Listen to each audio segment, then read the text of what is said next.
welcome back to my Mexican kitchen here in Switzerland. The recipe I'm sharing today is called Salsa Valentina. It's a copycat of the original recipe. It's obviously not the exact ingredients because I don't work there. I'm not the creator of the recipe, so I don't know what stuff they put in theirs. But I must say that mine is quite similar because I've shared it with Mexicans who live around here, and I never tell them what it is. I just take the sauce and here, try it. And they always say, oh, that's Salsa Valentina. So I'm pretty sure I cracked it. This sauce is like the most common you'll find in a Mexican home. Whether you live in Mexico or out of Mexico, which is my case, because it's really yummy. It's something that you use a lot in snacks, like on potato chips, and you put some lime juice on fruit. It's really a nice sauce. It's not overly spicy, which is my guess why Mexicans and other people enjoy it so much. So let's get started with our sauce. The ingredients you need to prepare your Valentina type sauce are 6 guajillo peppers, 10 grams of chile de arbol, 1 cup of apple cider vinegar, 1 cup of water, 1/4 teaspoon of ground black pepper, 2 cloves, 3 teaspoons of dried oregano, 1/4 teaspoon of cumin, 1.5 teaspoons of salt, 1 teaspoon of garlic powder. Be careful not to use garlic salt, it has to be garlic powder. 1 tablespoon of cornstarch, or as we call it, maicena. And 1/2 cup of water. This we're going to use to dissolve the maicena. Okay, so let's break down the recipe in a few simple steps. Cooking is easy, but it's easier to follow steps. For those of you who don't know what guajillo peppers look like, these are the guajillo and these are the chile de arbol.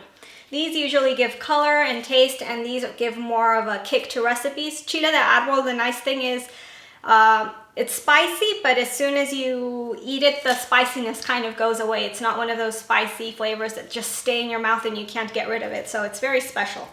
To start, we have to remove the stems of all our chilies and shake out the seeds. After that, we're gonna put it in a pan on high heat, and we're gonna constantly be moving the chili so that we slightly toast them. You have to be very careful not to burn or char, otherwise your chilies will get bitter. So it's just about 30 seconds, continuously moving them, and then you take them out. That's what you're gonna do with all your chilies.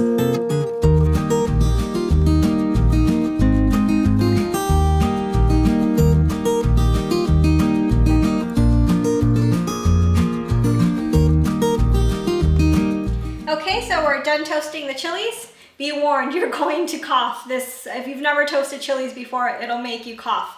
So open the windows, share some of that spiciness with your neighbors, turn on the stove extractor, anything, but you will cough. No problem, it's worth the coughing, it's worth the sacrifice. Okay, next step is we're gonna hydrate our chilies. What we do is we put them in a pot. I'm gonna add 4 cups of water. You can add as much as you want. It just has to be sufficient water so that the chilies can fully soak and cook in there and hydrate well. It's gonna take about 10 minutes for them to really soak in there in the hot water. And after that, we can go on with the next step.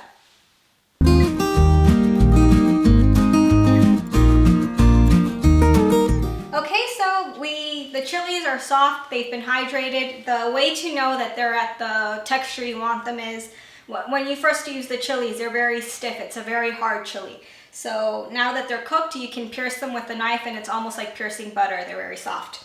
At least for the guajillos. The chiles de arbol, those are a bit trickier to get them fully soft. They kind of stay a bit on the stiff side, but that's okay. If you have them at high temperature for 10 minutes, you're good to go. I put them on the plate so they can cool down a bit. What we're gonna do now is we're gonna process them. All your chilies go into your processor. You're gonna add all the spices except the maicena. That's not a spice, but that one we're gonna use in a little bit. You're gonna put all your spices, all your chilies, and the 1 cup of water and 1 cup of apple cider vinegar. And you're gonna process it as much as you can to a fine puree. Don't forget to wash your blender or whatever you're using straight away because it will stain. The chilies they're horrible with plastic. They will stain. Here's my spatula, which I use with most of my chili stuff. It's now orange. It used to be a nice white. So just be aware that your plastic may change color. So just wash it straight away. Once it's processed, we're gonna put it in a pot and we're gonna let it simmer a bit. You have to strain it before pouring it into your pot. to get out any little pieces of anything that's left, whether it's spices or chilies. You let it simmer a bit, and then meanwhile you're going to add the half a cup of water. You're going to add the maizena in there. You're going to stir it so that there's no clumps, it's fully dissolved. And then you add that to your sauce, and you're going to let it simmer for a few minutes just to thicken that sauce. Then we can go to the next step.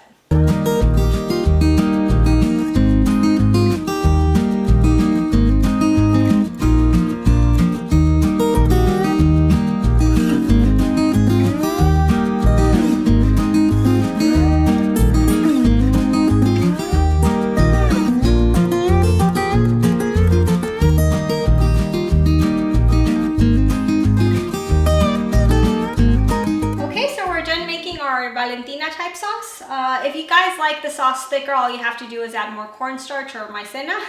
If you like it thinner, then you can add less of that. The next step is we're going to put it in this nice bottle. I'm going to use a funnel so it's easier to put the sauce in, but let's start with that.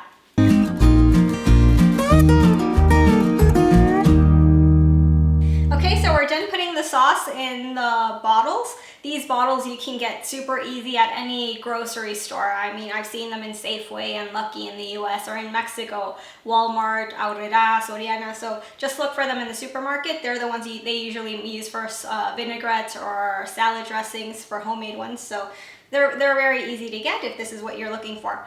Another thing is, with the amount of ingredients I gave you, it's around half a liter of sauce that you can make. Probably a bit less, but it's close to half a liter.